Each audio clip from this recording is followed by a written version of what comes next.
Մեկ ազգ դաշինքը 11 տարի պաշտպանում է առաքելական եկեղեցու շահերն ու պայքարում ապազգային աղանդների, սեռական փոքրամասնությունների, արևմտամետ ճակատների ու այն ամենի դեմ, ինչը նրանց կարծիքով հայեցի չէ։ Facebook-ում ձևավորված անտի-մեկ ազգ դաշինքը ուղիղ 10 տարով փոքր է իր գաղափարական հակառակորդից, սակայն արդեն հասցրել է բարկացնել մեկ ազգին։ Դաշինքի համակարգող Գորթ Ամրազյանը պնդում է, որ մեկ ազգի գործունեությունը ծաղրող ու նսեմացնող Facebook-յան էջի ետևում սատանիստներն են։ Մեր գերխնդիրը նա է, որ նման էջերը լուծարվեն, եւ դա դաս լինի բոլոր նման սին ըստ էության,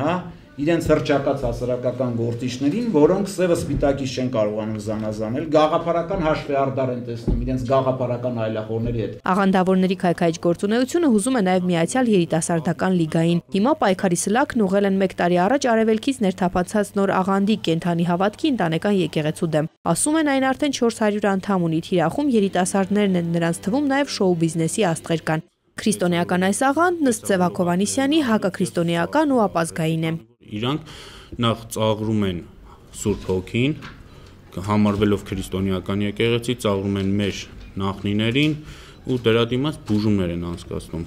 Աղանդը հետևորդներ է գրավում հրաշագործ բժշկության խոստումներով, բժշկում է մեծ գումարների դիմաց։ Սևակը պնդում է, որ տուժողներ կան, ովքեր պատրաստ են վկայել այդ մասին։ Նրանք մեծ գումարներ են տվել, բայց չեն բժշկվել։ Տեր Շմավոն քահանային դա չի զարմացնում։ Շատ կրոնական կազմակերպություններ ունեն նման պրակտիկա։ Քահանան մի երիտասարդի օրինակ է հիշում, ով մի քանի անգամ տարբեր միջոցառումներում հանդես է եկել որպես հրաշքով բուժվող հիվանդ։ 5 անգամ ինքը բուժվեց